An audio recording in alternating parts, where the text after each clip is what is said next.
Salut tout le monde, je m'appelle Nancy et bienvenue sur ma chaîne. هيدا الفيديو رح يكون باللغة الفرنسية. صرنا زمان مش منزلين فيديو باللغة الفرنسية.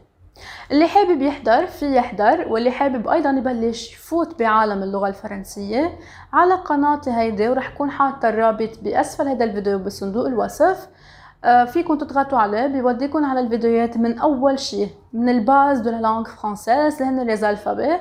بلشنا بالابجديه الفرنسيه وبلشنا نتعلم كذا شغله، هيك بيكون عندكم فكره ايضا عن اللغه الفرنسيه اذا حابين. طبعا هيدا الفيديو رح نكون عم نحكي عن لي زادجكتيف.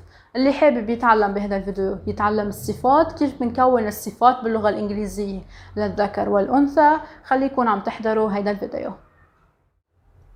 Premièrement, en général, pour former le féminin des adjectifs, on ajoute la lettre E au masculin.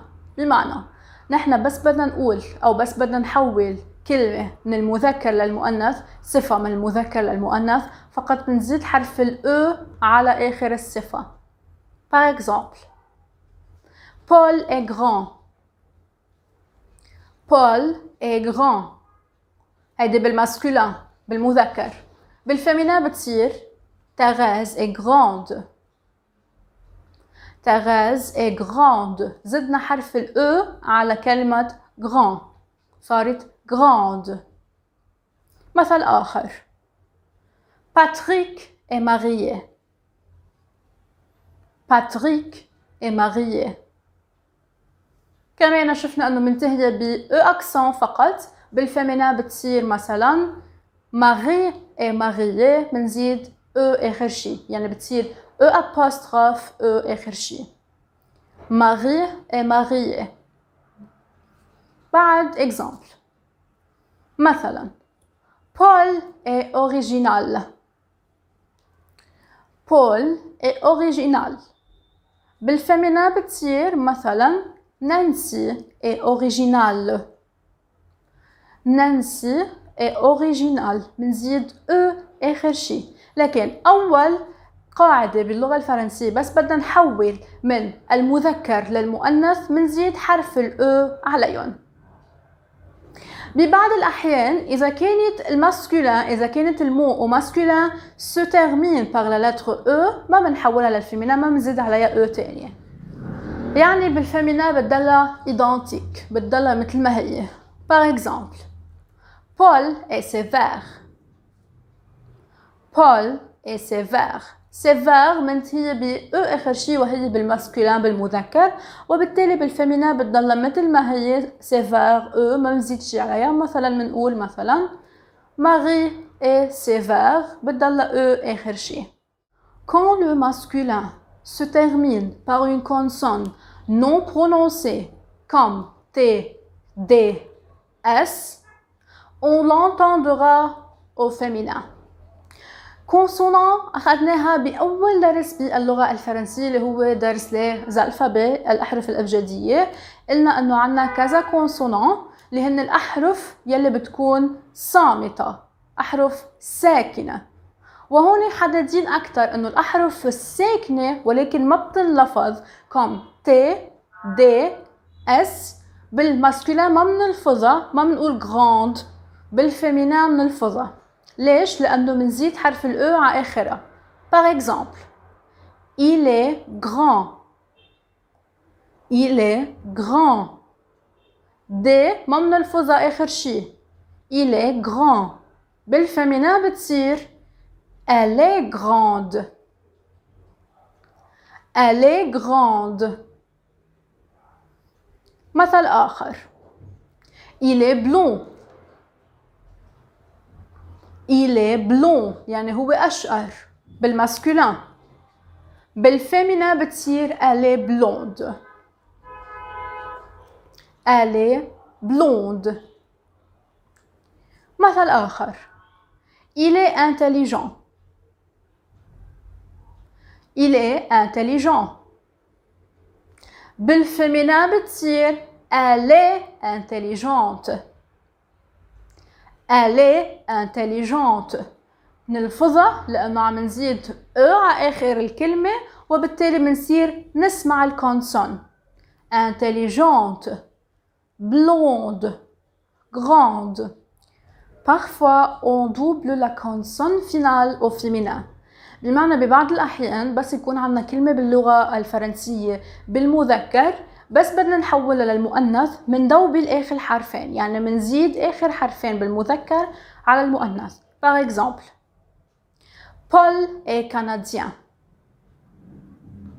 Paul est canadien. بالفéminin بتصير Antoinette est canadienne. Deux N E. Antoinette est canadienne. يعني نحن زدنا deux N E بالفéminin. Ce chat est mignon. Ce chat est mignon. بالفéminin بتصير cette chatte est mignonne. Cette chatte est mignonne. Il est intellectuel. Il est intellectuel. هيدا بالmasculin. بالféminin بتصير elle est intellectuelle. Elle est intellectuelle. Deux L E آخر شي. Elle est intellectuelle. بعض الأحيان بس تكون الكلمة باللغة الفرنسية بالماسكولا بتنتهي ب EF، بالفéminin بتصير بتنتهي ب IV. Par exemple, il est sportif. Il est sportif. Elle est sportive. Elle est sportive. تنتهي ب IV آخر شي. ومرات وقت يكون الكلمة بالماسكولا منتهية ب EUX تنتهي بالفéminin ب EUS. Par exemple, il est sérieux. Il est sérieux. تنتهي ب EUX آخر شي. بالفéminin بتصير elle est sérieuse. Elle est sérieuse. وأيضا عنا الكلمة بس تكون منتهية باللغة الفرنسية ب EUR. EUR كمان بالفéminin بتصير بتنتهي ب EUS. EUSE. مثلا il est menteur. Elle est menteuse. Il est menteur بالmasculin. Elle est menteuse بالféminin. لكن الشيء اللي لازم نعرفه بقواعد les adjectifs هي انه باكثريه الاحيان الكلمه هي ذاتها بالماسكولين بتكون منزيد عليها او بالفيمينا بتتحول من الماسكولين للفيمينا بس فقط بزياده حرف الاو عليها. ومرات اذا كانت هي اصلا الكلمه منتهيه ب او بالماسكولين ما منزيد اي شيء عليها بالفيمينا. وببعض الاحيان نحن بنضطر ندوبل الحرف، يعني اذا شفنا مينيون mignonne. إذا شفنا intellectuel intellectuel منزيد deux L E أو deux N E. بالإضافة عندنا قاعدة لازم نعرفها أيضا إنه كل كلمة باللغة الفرنسية بتنتهي ب EF بالماسكولين بالفيمينين بتنتهي ب Eve. وإذا كانت منتهية ب EUX بالماسكولين بالفيمينين بتنتهي ب EUS EUSE. وإذا كانت أيضا منتهية بالماسكولين ب EUR بتصير بالفيمينين منتهية ب EUS.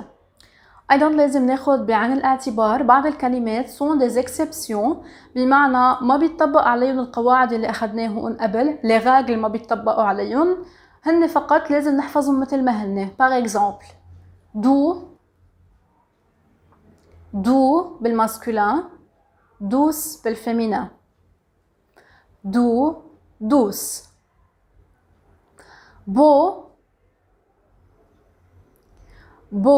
beau بالmasculin belle بالféminin beau belle. nouveau بالmasculin nouvelle بالféminin nouveau nouvelle.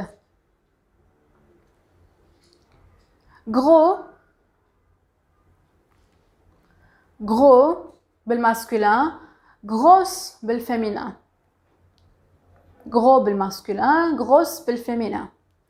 sec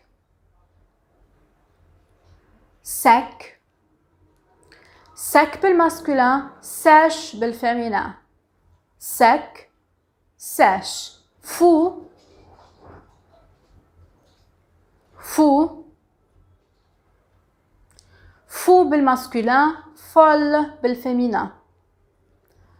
Fou, folle. Long, long. Long بالmasculin, longue بالféminin. Long بالmasculin, longue بالféminin. Vrai. Vrai.